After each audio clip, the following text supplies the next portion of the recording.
on est dans le cadre de la semaine pour l'emploi des personnes en situation de handicap qui a démarré lundi 13 novembre et qui dure donc sur l'ensemble de la semaine.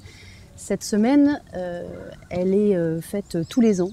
C'est la 21e session pour poursuivre le travail de sensibilisation, de pédagogie, d'information qu'il faut faire encore sur ce sujet du handicap dans l'emploi. On a près de 1500 personnes qui travaillent en situation de handicap dans le public ou dans le privé ici en Martinique. On a 1 million de personnes au niveau national, donc c'est quelque chose qui a beaucoup avancé.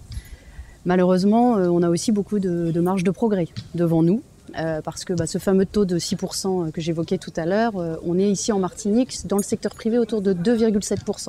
Donc on voit que voilà, il reste du chemin à parcourir, mais on est sur la bonne voie et je pense que on a beaucoup d'efforts à faire en matière encore de sensibilisation, d'information pour dédramatiser, déstigmatiser un peu cette question. Contact Entreprise d'ailleurs mène une campagne de sensibilisation quotidienne auprès de ses adhérents. Et aujourd'hui là à l'IMS, on a ce grand temps fort autour du job dating pour faire réellement rencontrer opérationnellement des personnes en situation de handicap et des employeurs. Donc on est très heureux ce matin d'avoir 25 à peu près employeurs, publics et privés.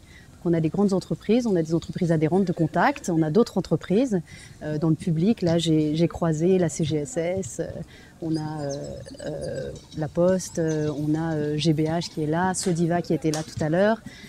Donc voilà, des employeurs qui ont répondu, présents à notre appel pour ce job dating.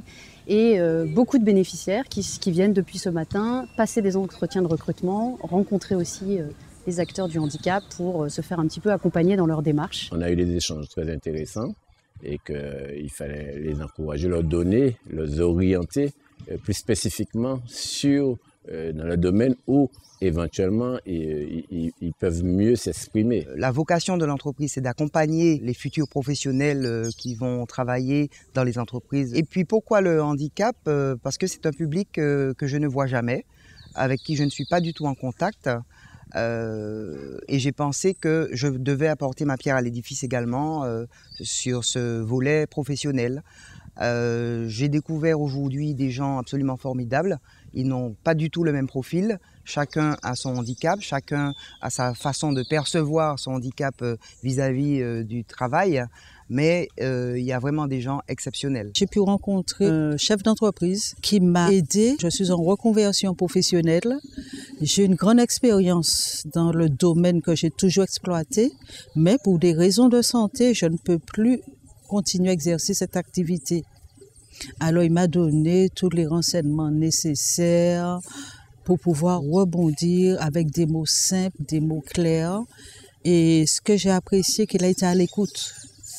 Le chef d'entreprise à l'écoute avec une très grande souplesse. Je suis confiante, ça m'a fait énormément de bien de pouvoir échanger avec lui, de trouver quelqu'un pour vous écouter, vous donner les mots justes, les mots clairs. On est tous de plus en plus concernés par un accident de vie, un handicap ou une maladie qui va avoir une forme, qui va donner des incapacités au travail. Et ça, c'est un point clé sur lequel j'insiste, c'est qu'aujourd'hui le champ de la notion du handicap dans l'emploi, c'est très largement élargi à toutes ces maladies chroniques, évolutives, sur lesquelles beaucoup de gens sont confrontés, que ce soit la drépanocytose, le diabète, donc, qui dans leurs formes les plus lourdes donnent des incapacités au travail et peuvent engendrer une forme de handicap.